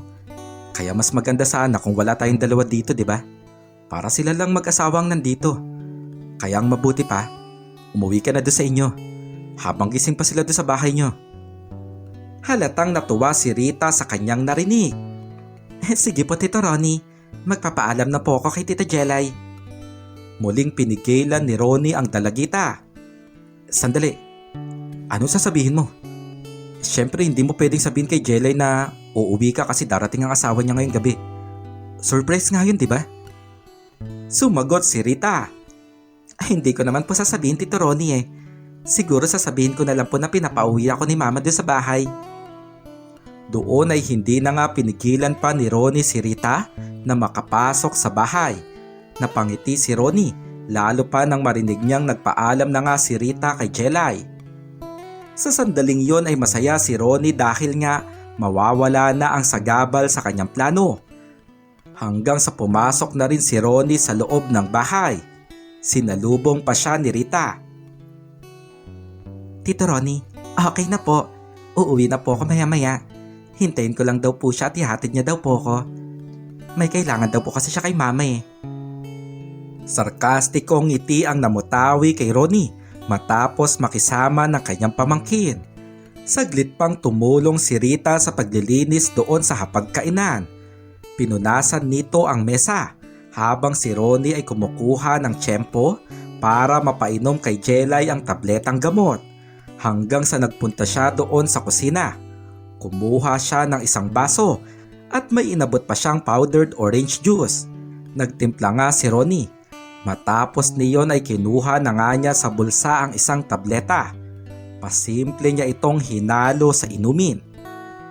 Humanda ka, Jelay. Isang tableta lang ang katapat mo. Nang sandaling yon ay naroon naman na sa hapagkainan sina Jelay at Rita. Sinusubukan nila ang mga bagong gamit ni Jelay tulad ng lipstick at makeup. Tita Jelay, ang ganda naman po nitong kulay ng lipstick na to. Pwede po bang akin na lang to? Ngumiti si Jelay. Oo naman. Alam ko talagang hihingin mo yan kaya dalawa na tong binili ko. Para tig-isa tayo. Tuwang-tuwa naman si Rita. Salamat po talaga Tita Jelay ah. Napakabait niyo po talaga. Hanggang sa lumapit sa kanila si Ronnie. Jelay, saka nga pala. Nagtimpla ako ng juice para sa'yo. Sigurado na uhaw ka dahil sa dami ng tinapos mong trabaho dito sa bahay. Napangiti si Jelay.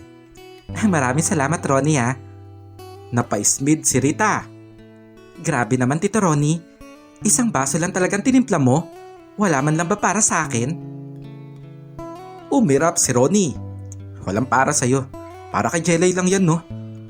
Natawa naman si Jelay sa pagtatalo ng magtsuhin. Sige na Rita. Sa'yo na tong juice na to. Ikaw nang uminom. Natigilan si Ronnie.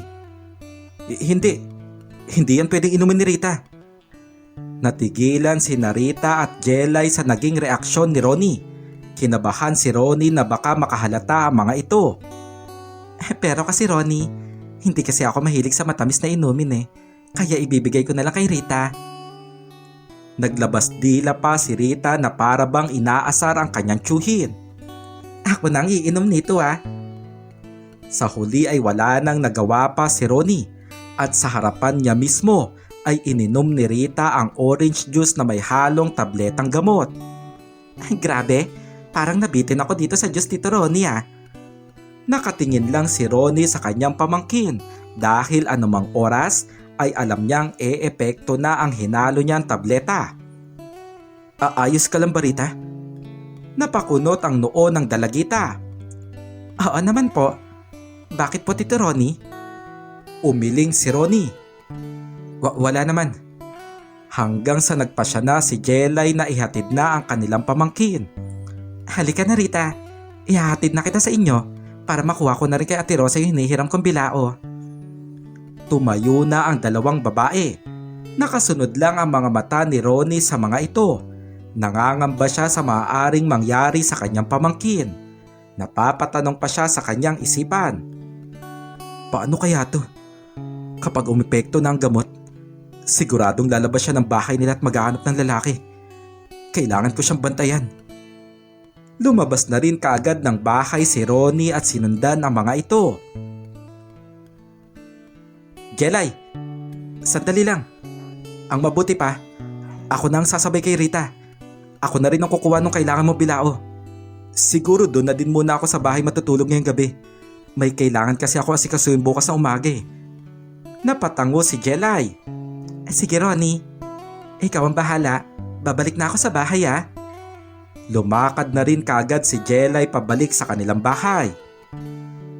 Napangiti naman si Rita. Ang galing mo Tito Ronnie. Naghihintay na ba si Tito Reggie ngayon doon sa kanila? Sumagot si Ronnie. Hindi ko alam. Teka, ayos lang ba ang pakiramdam mo? Wala ka bang nararamdamang kakaiba ngayon? Napakunot ang noo ni Rita. Wala naman po Tito Ronnie. Bakit po? Napabuga ng hangin si Ronnie. Wala naman. Halika na, umuwi na tayo. Lumakad na nga silang muli. Magkatabi lang din naman kasi sila ng bahay. Nang makapasok na si Rita sa bahay nila, ay minabuti ni Ronnie na magbantay muna doon sa labas. Nahiga siya sa duyan na nasa ilalim ng puno. Hindi niya hahayaan na mapahamak ang kanyang pamangkin dahil sa gamot na nainom nito. Sayang, si Jelay na kasi sanang nakainom ng gamot eh. Napurnada pa. Istorbo kasi talaga tong si Rita kahit kailan. Habang patuloy na naroon sa duyan si Ronnie, ay nakita na nga niya na bumukas ang bintana ng bahay ni Narita. Hanggang sa lumundag nga palabas doon ang dalagita. Natigilan si Ronnie at agad itong nilapitan. Rita, bakit lumabas ka pa? Gabing-gabi na. Nakita ni Ronnie na nagbubutil-butil pa ang pawis nito sa noo. Tito Ronnie, naiinitan lang po ako. Gusto ko lang po magpahangin. Malakas ang kutob ni Ronnie na umepekto na ang gamot sa kanyang pamangkin. Sige po, Tito Ronnie. Dito na po muna ako. Lumakad palabas ng bakuran si Rita. Sinundan rin kaagad ito ni Ronnie. Rita, saan ka pupunta? Sumagot si Rita nang hindi nililingon ang kanyang tsuhin. May pupuntahan lang po ko saglit, Tito Ronnie. Hayaan niyo na po ko. Kaya ko naman po ang sarili ko eh. Patuloy na sinundan ito ni Ronnie. Hindi pwede, Rita. Gabi-gabi na. Saan ka ba kasi talaga magpupunta? Humarang pa si Ronnie sa daraanan ng dalagita. Napaiwas ng tingin si Rita. Gusto ko lang po sana makausap si Melvin.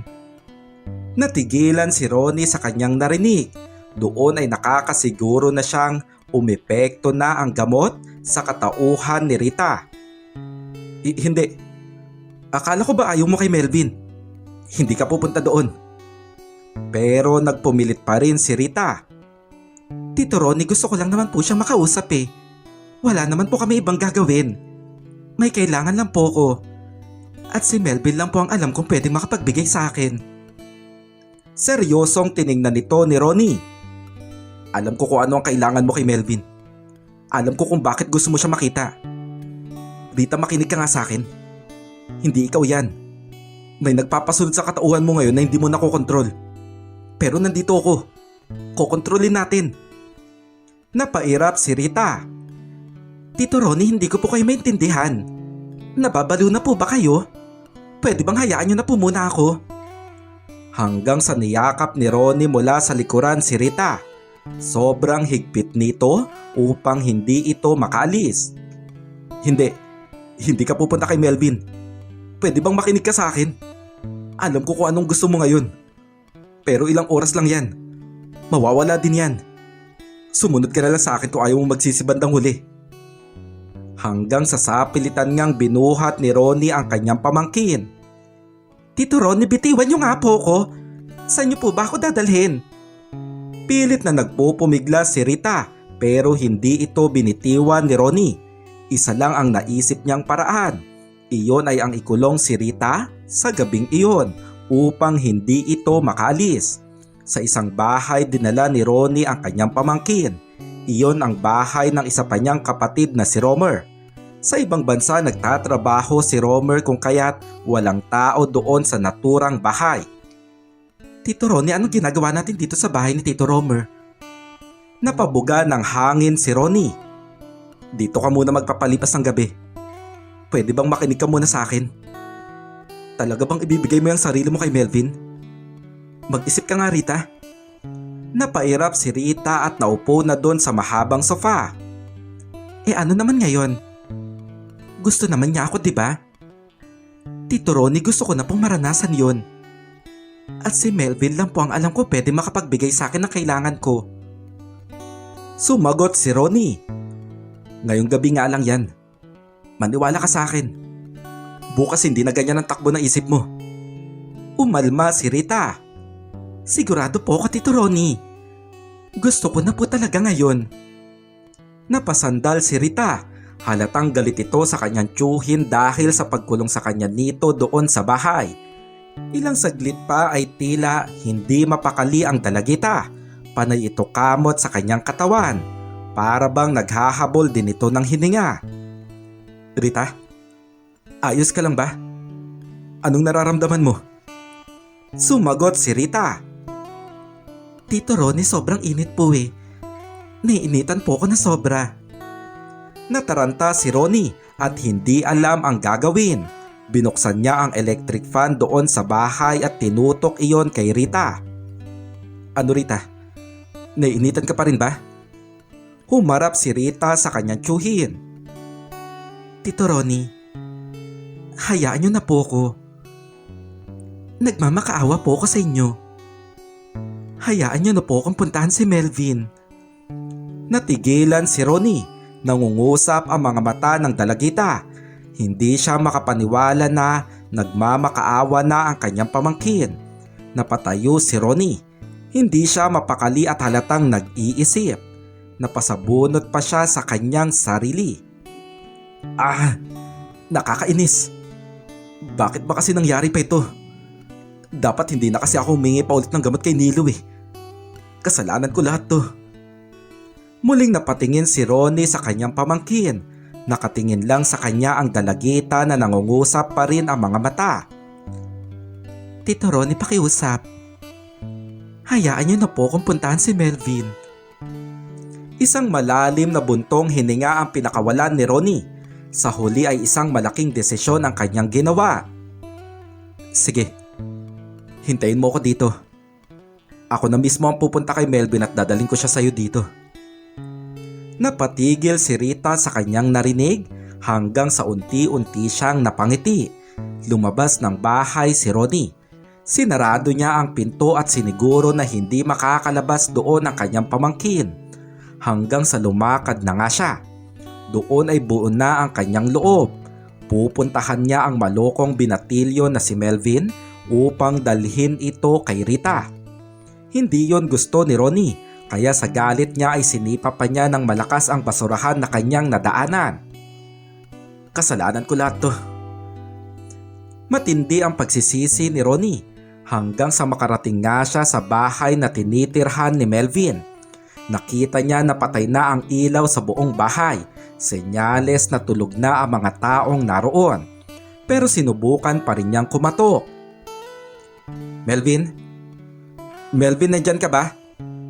Hanggang sa nakita ni Ronnie na bumukas ang ilaw sa isang bahagi ng bahay. Ilang saglit pa ay bumukas na nga ang pinto at bumungad sa kanya ang ama ni Melvin na si Jojo.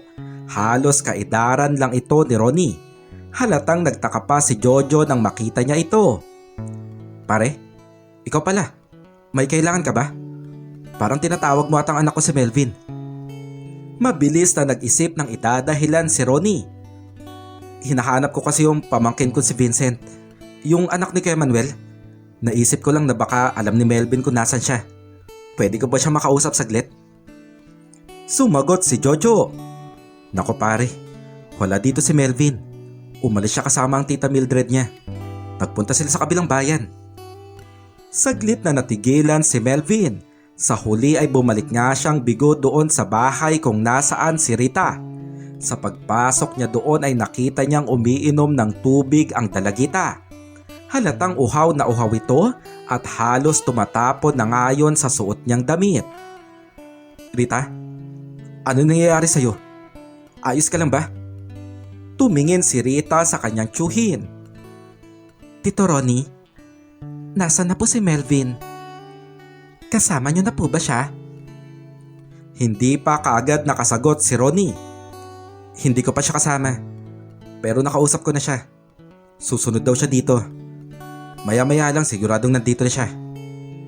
Sobrang natuwa si Rita at napayakap siya kay Ronnie. Makailang beses niya pa itong pinaghahalikan sa pisngi.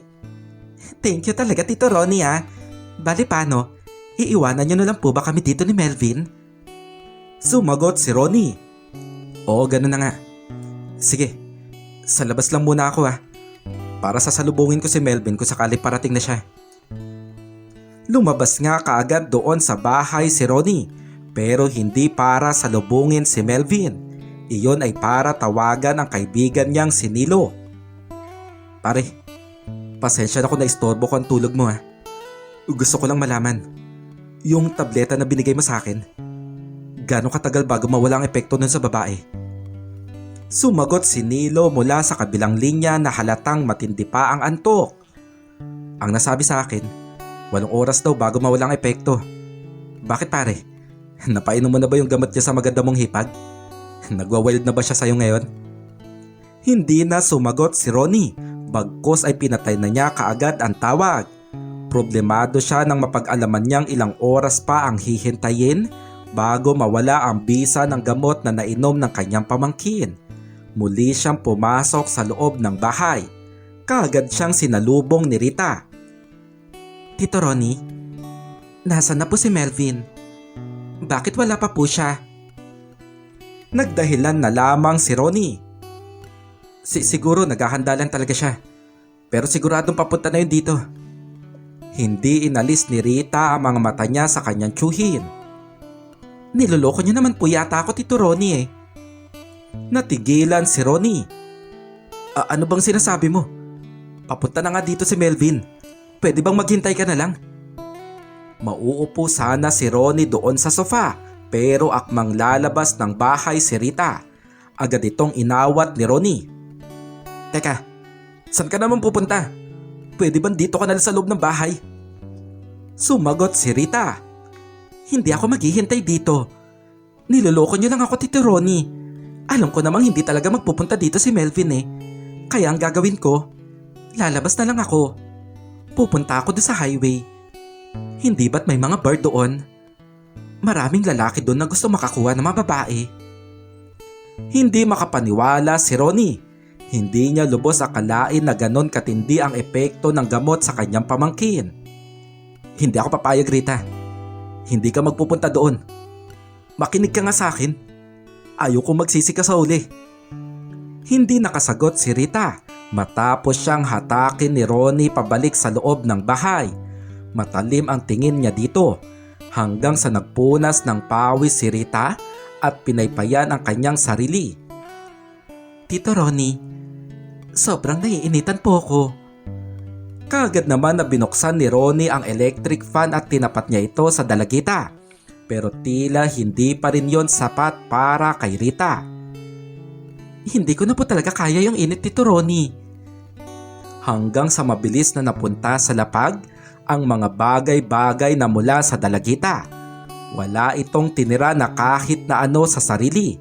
Halatang plano nitong maligo dahil agad niyang inabot ang tuwalya na nasa bandang tabi pa ni Ronnie. Habang si Ronnie ay natulala sa ginawa ng kanyang pamangkin, kaagad rin siyang tumalikod. Tito Ronnie, maliligo po muna ako. Sumagot si Ronnie. Sige Rita, dito lang ako. Nang marinig ni Ronnie na sumara na ang pinto ng banyo, ay doon lang niya muling nagawang lumingon. Napabuga siya ng hangin.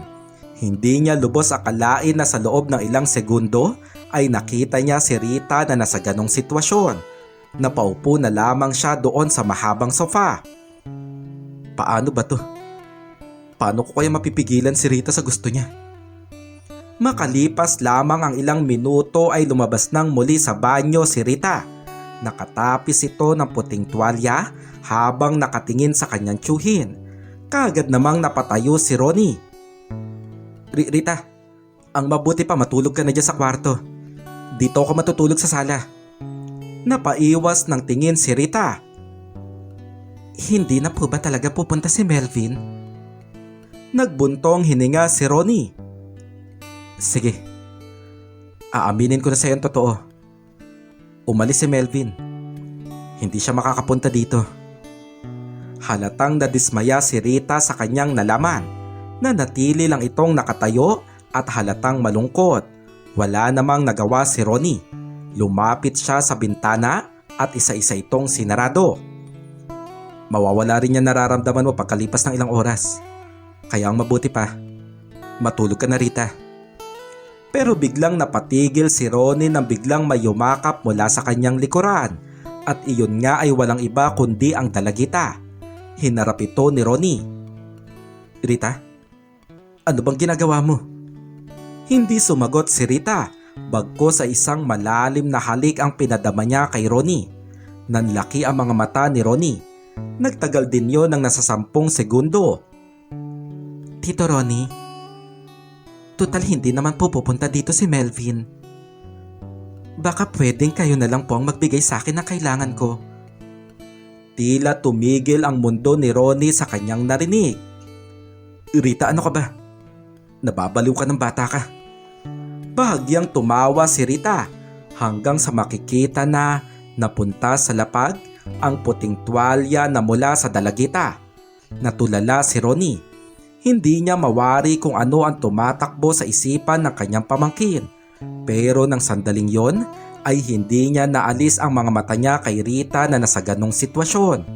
Doon niya nasabi na talaga nga namang nagdadalaga na si Rita. At tila lalo pa itong naging maganda sa kanyang paningin. Huli na nang mapagtanto ni Ronnie na Unti-unti na pala siyang nabuhayan. Ano po Tito Ronnie? Ayos lang po ba sa inyo? Napaisip si Ronnie. Tila unti-unti na rin siyang nawawala sa kanyang sarili dahil sa kanyang nakikita. Sige, pumapayag ako. Kaysa naman ibigay mo na lang sarili mo sa kung sino-sino. Napabuga pa ng hangin si Ronnie. Lumapit siya sa pinto at nilak niya ito. Matapos niyon ay binaba niya rin ang mga kortina ng bintana doon sa sala. Doon sa sala kung saan niya planong ibigay ang kagustuhan ni Rita. Hanggang sa makikita na isa-isa na ring napunta sa lapag ang mga bagay-bagay na mula naman kay Ronnie. Sa huli ay wala na ring natira na kahit na ano dito. Doon ay lumabas ang katotohanan na talagang nabuhayan na ng matindi ang naturang tiyuhin.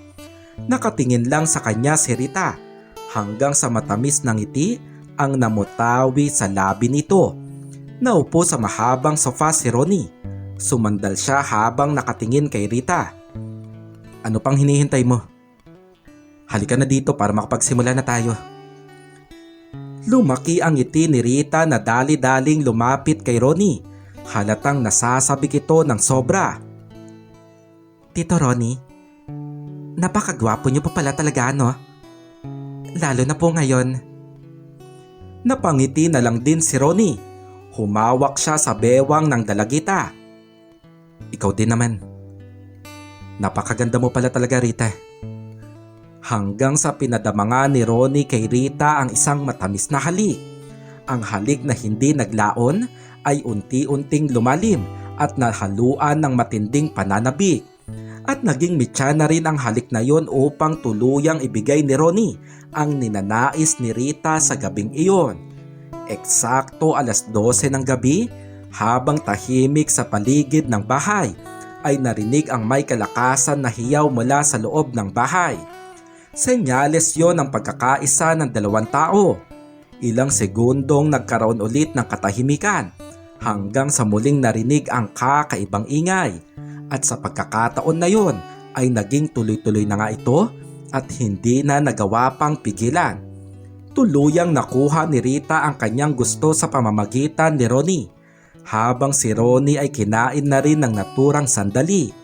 Tuluyang nawala sa kanyang isipan ang totoong relasyon na namamagitan sa kanila ni Rita. Ano? Natatandaan mo ba ang mga nangyari kagabi? Tanong ni Ronnie kay Rita.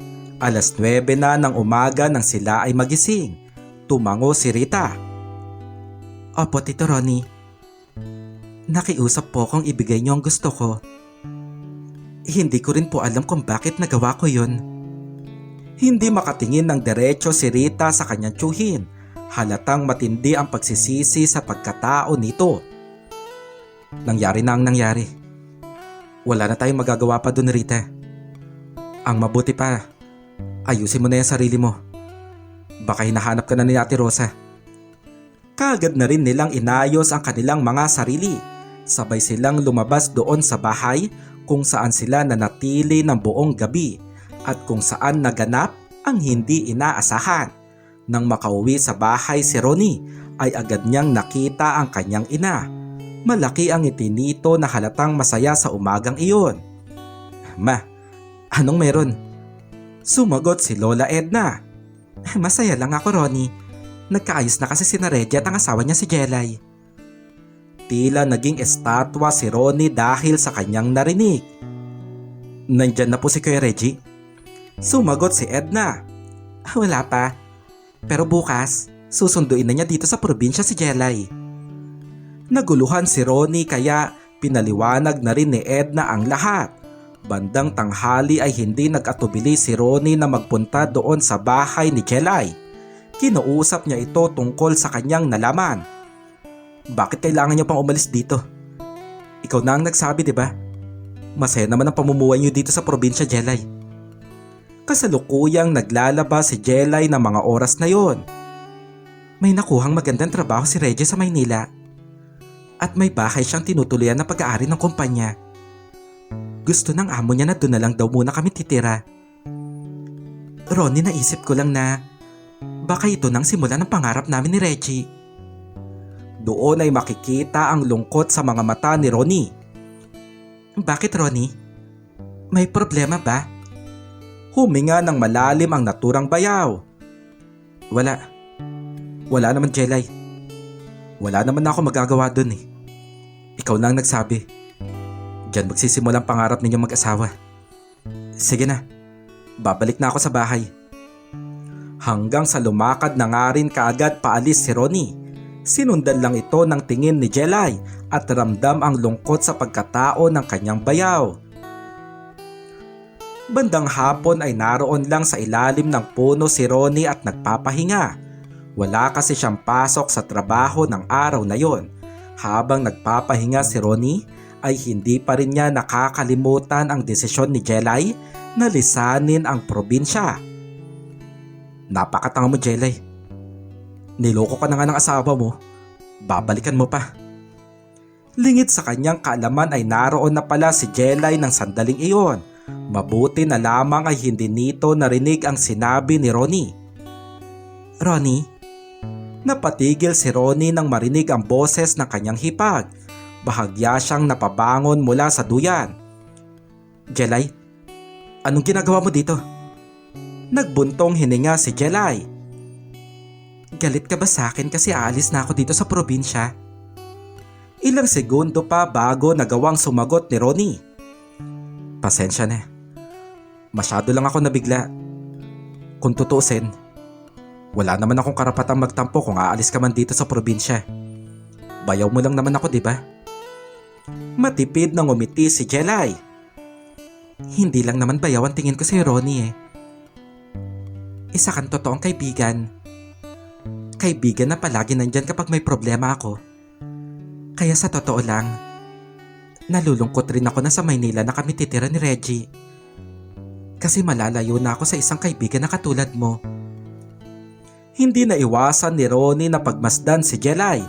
Napangiti na lang din siya nang ipadama sa kanya ni Jelay ang kahalagahan niya bilang isang kaibigan. Hayaan mo, Jelay. Makakabisita ka pa rin naman dito, di ba? O di naman kaya, siguradong bibisita rin naman ako sa inyo dun sa Maynila. Doon ay napangiti na rin si Jelay. Oo naman. Saka nga pala, bukas ng hapon darating na dito si Reggie para sunduin ako. Didiretso na kami kaagad sa Maynila. Naisip ko lang, pwede ba tayo magkaroon ng kasiyahan mamayang gabi doon sa bahay? Yung kahit na tayong dalawa lang, magluluto ko na masarap na pulutan natin. Natigilan si Ronnie. Seryoso ka ba? Tayong dalawa lang? Tumango si Jelay. Oo sana, Ronnie. Kung pwede ka lang naman. Hindi nagdalawang isip si Ronnie. Oo naman. Pwedeng-pwede ako. Basta ikaw, Jelay. Bali paano? Magkita na lang tayo sa bahay niyo mamaya? Naroon nga ang pananabik ni Ronnie para sa parating na gabi kung saan niyaya nga siya ni Jelay na magkaroon sila ng kasiyahan na silang dalawa lamang. Iyon ang magiging huling gabi ni Jelay sa probinsya at ang gabi rin na yon ay ang pinakamagandang pagkakataon para maisakatuparan ni Ronnie ang matagal na niyang hangad sa kanyang magandang hipag. Kinagabihan ay nagluto nga talaga ng masarap na pulutan si Jelay. Kahit hindi siya sanay na mag-inom ay handa siyang sabayan ng kanyang bayaw na si Ronnie. Si Ronnie na matatawag na rin niyang matalik na kaibigan. Alas 11 ng gabi ay nakatatlong bote na nga sila kaagad. Masaya ang kanilang kwentuhan. Napupuno ito ng tawanan, lalo pa sa tuwing inaalala nila ang masasayang sandali na sila ay magkasama doon sa probinsya. Grabe talaga yung araw na yon. Hindi ko na alam ang gagawin ko kasi nga pinagtitinginan na ako ng mga tao sa palengke dahil nga sa nasira kong damit. Mabuti na lang talaga at dumating ka, Ronnie. Sumagot si Ronnie. Ang sabihin mo, maswerteng nagkataon na nandun din ako sa palengke ng umagang yon. Dahil kung hindi, baka kung sino-sino nang bumasta sa'yo. Ewan ko ba naman kasi bakit nasira pa ang damit mo at doon pa mismo sa palengke. Patuloy ang kanilang tawanan. Makikita na masaya silang pareho ng sandaling iyon. Ronnie, salamat talaga sa lahat ha. Aaminin ko na Hindi ako magtatagal dito sa probinsya kung wala ka. Sumagot si Ronnie. Wala yan. Nakisuyo din kasi talaga sa akin si Kuya Reggie. Nabantayan ka kapag may project sila sa malayong lugar. Teka, kaya mo pa ba? Parang inaantok ka na yata, Jelay. Bahagyang tumawa si Jelay. Hindi naman, Reggie. Pero nakarami na rin kasi tayo. Kaya siguro medyo nahihilo na rin ako. Tumango si Ronnie. Kung ganon, gusto mo na bang magpahinga? Kasi ayos lang naman sa akin. Nagbuntong hininga si Jelay. Oo sana, Ronnie. Gusto ko na magpahinga. Tila problemado pa si Ronnie dahil hanggang sa sandaling yon ay hindi pa rin niya naihahalo sa inumin ang gamot na nasa kanyang bulsa. Tumayo naman na si Jelay pero kamuntikan nitong matumba sa hilo kaya agad itong inalalayan ni Ronnie. Jelay, ayos ka lang ba? Napakapit naman si Jelay sa braso ng kanyang bayaw. Pasensya na, Ronnie ah. Nahihilo na talaga ako. Inalalayan nito ni Ronnie hanggang sa makapasok sa kwarto. Sige na, ang mabuti pa, uminom ka ng gamot para mabawasan ang hilo mo. Teka, ikukuha kita ng tubig sa kusina. Nagtungo sa kusina si Ronnie para nga kumuha ng tubig at nakuha niya nga ang magandang pagkakataon para mapainom ang gamot sa kanyang hipag. Bumalik rin siya agad doon sa kwarto. Jelay, ito. Kinuha kita ng gamot para sa sakit na ulo. Inumin mo to. Muling bumangon si Jelay. Ngumiti pa siya kay Ronnie. Maraming salamat, Ronnie ah. Pwede mo naman na akong iwanan. Ako na bahala sa sarili ko. Ngumiti at tumango din si Ronnie. O sige, pag nainom mo na tong gamot, matulog ka na kaagad. Uwi na ako sa amin. Tumayo na rin kaagad si Ronnie. Lumabas siya ng kwarto at sinara niya ang pinto nito. Pero hindi pa siya kaagad umalis doon sa bahay. Naupo siya doon sa sala at doon ay hinintay niyang umepekto kay Jelay ang tableta na binigay niya dito.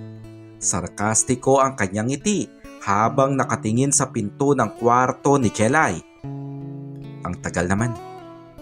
Hindi pa ba umeepekto? Nasasabik na talaga ako sa Jelay. Susulitin natin ang gabing to. Iyon ang totoong nasa isipan ni Ronnie. Susulitin niya ang huling gabi na sila ay magkakasama doon sa probinsya. Hanggang sa bumukas nga ang kwarto at lumabas mula doon si Jelay. Saglit siyang napatigil nang makita niya sa sala ang kanyang bayaw pero agad din siyang napangiti. Ronnie, nandito ka pa pala. Akala ko umuwi ka na sa inyo. Sumagot si Ronnie. Nagpahinga lang ako saglit, Jelay. At saka gusto ko rin kasing malaman kung maayos na ba ang pakiramdam mo. Hindi na ba masakit ang ulo mo? Sumagot si Jelay. Hindi naman na masyado. Kaya lang nainitan kasi ako eh. Parang biglang uminit ang pakiramdam ko kaya gusto ko sanang maligo. Doon lang napansin ni Ronnie na may dalangang tuwalya ang kanyang hipag. Sige na, Ronnie. Maliligo lang muna ako ah. Bigla talaga ako nainitan eh. Hanggang sa pumasok na nga sa banyo si Jelay. Doon ay lalo pa ngang lumaki ang ngiti ni Ronnie. Nakakasiguro siya na umepekto na ng sandaling iyon ang tableta na pinainom niya dito. At senyalis yon na maisasakatuparan na niya ang kanyang plano. Nasa halos 10 minuto lang na naligo si Jelay. Lumabas siya ng banyo na nakatapis ng puting tuwalya. Nakita niya si Ronnie na naroon sa sala at wala itong pangitaas na damit. Bahagya pa ngang tumawa si Ronnie. Tama ka, Jelay. Medyo mainit nga ngayong gabi, no? Napangiti si Jelay. Ronnie, nandyan ka pa rin pala. Kung sa bagay marami rin tayong nainom kaya siguradong tinamaan ka rin. Bakit kaya hindi ka na lang dito matulog? Sumagot si Ronnie. Pwede naman. Kaya lang parang malamok dito sa sala ninyo. Bahagyang tumawa si Jelay. Ano ka ba naman, Ronnie? Bakit kasi dito ka sa sala matutulog? Siyempre dun ka rin sa kwarto para hindi ka papakin ng lamok. Halika na nga doon. Hindi naman na nag-aksaya pa ng oras si Ronnie. Kaagad na rin siyang tumayo at sumama kay Jelay papasok doon sa kwarto nito. Naiwan pa nga ni Ronnie ang pangitaas niyang damit doon sa sala. Agad siyang nahiga doon sa kama na may katamtamang laki para sa mag-asawa. Naupo sa gilid ng kama si Jelay at sinimulan niyang suklayin ang kanyang buhok. Hindi pa rin siya nakakapagbihis at nakatapis pa rin siya ng puting tuwalya. Grabe, parang biglang naging mainit ano? Hindi ko maintindihan itong nararamdaman ko, Ronnie. Siguro dahil na rin sa nainom natin. Bahagyang bumangon si Ronnie. Pumwesto siya sa bandang likuran ni Jelay. Bakit ka naman kaya biglang nainitan? Sa palagay mo, ano kaya nangyari? Ramdam pa ni Jelay ang mainit na hininga ni Ronnie sa kanyang batok. Hindi ko nga rin maintindihan, Ronnie Hanggang sa humaplos ang dalawang kamay ni Ronnie sa magkabilaang balikat ng kanyang magandang hipag. Wala ka bang gustong gawin ngayong gabi, Jelay? Hinarap ni Jelay si Ronnie. May ngiti sa labi nito na halatang alam ang totoong gusto ng kanyang bayaw. At sa ngiti din na yon, ay halatang gusto niya rin ito. Magkatitig ang kanilang mga mata. Hanggang sa kusangang naglapat ang kanilang mga labi. Doon ay nadama ni Ronnie ang matamis na halik mula kay Jelay. Tumagal din yon ng ilang segundo. Hanggang sa tumayo si Jelay. Nilak niya ang pintuan ng kwarto. Humarap siya kay Ronnie na naroon pa rin sa kama. Hanggang sa makikita ang pagkahulog ng puting tuwalya doon sa lapag. Ang puting tuwalya na mula sa magandang hipag. Natulala si Ronnie habang nakatingin kay Jelay. Hindi siya makapaniwala na nasa harapan niya to habang nasa ganong sitwasyon. Doon pa lamang ay talaga nga namang nabuhayan na si Ronnie. Hanggang sa magsalita si Jelay. Ronnie, siguro naman alam mo na kung anong gusto ko ngayong gabi. Saglit na napatigil si Ronnie hanggang sa unti-unti rin siyang napangiti. Hindi siya sumagot. Bagkus ay makikita na napunta na rin sa lapag ang natitirang bagay na mula sa kanya. Napasinghap ng malalim si Jelay. Doon lang niya napagtanto na buhay na ang kanyang bayaw. Para bang nakaramdam pa siya lalo ng pananabik. Naupo si Jelay sa tabi ni Ronnie. Hinaplos ni Ronnie ang pisngi ng kanyang hipag. Sigurado ka pa talaga dito sa gusto mo? Tumango si Jelay. Siguradong sigurado ako, Ronnie. Pakiusap. Pagbigyan mo ko ngayong gabi. Napangiti si Ronnie hanggang sa muli na nga nilang dinama ang isang matamis na halik.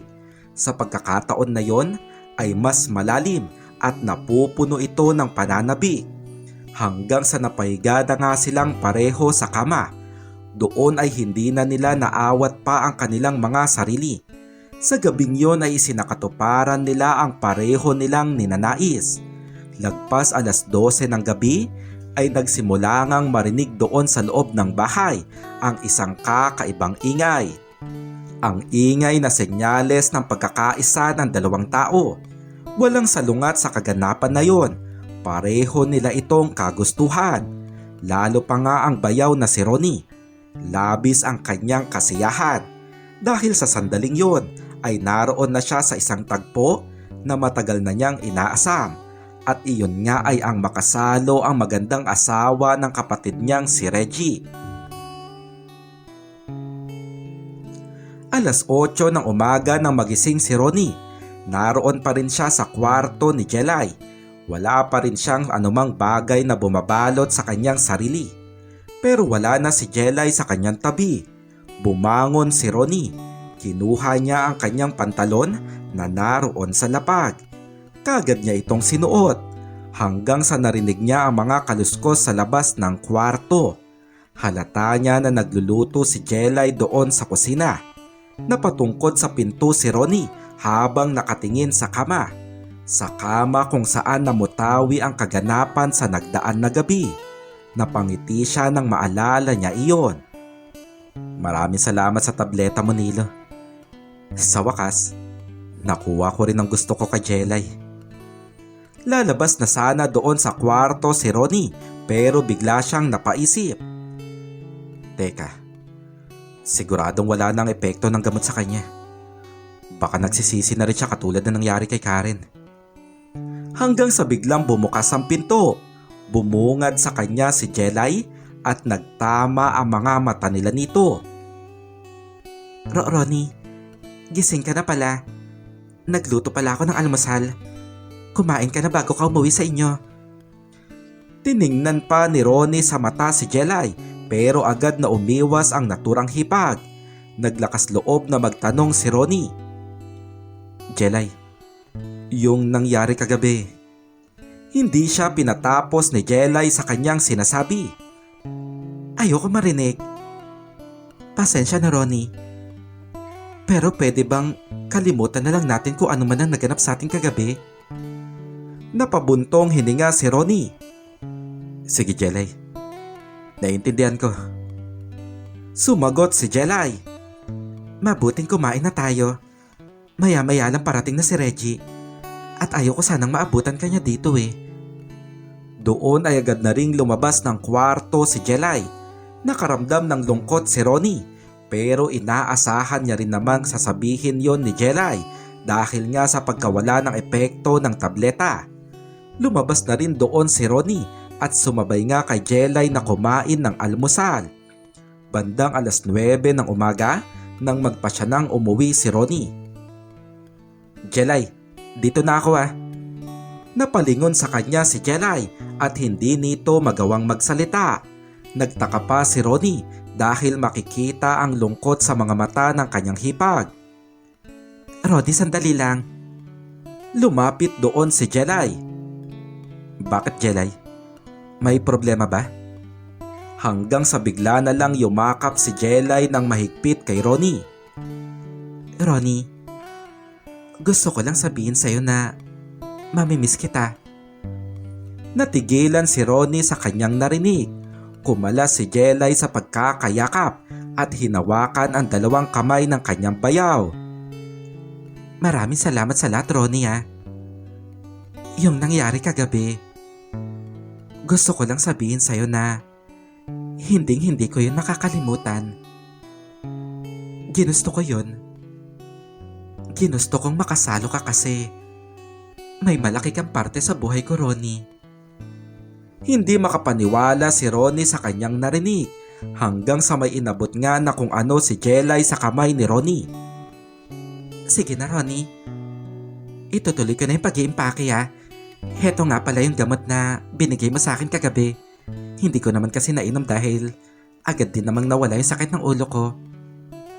Tumalikod si Jelay at agad na bumalik sa kwarto para ipagpatuloy ang pag-aayos ng kanyang mga gamit.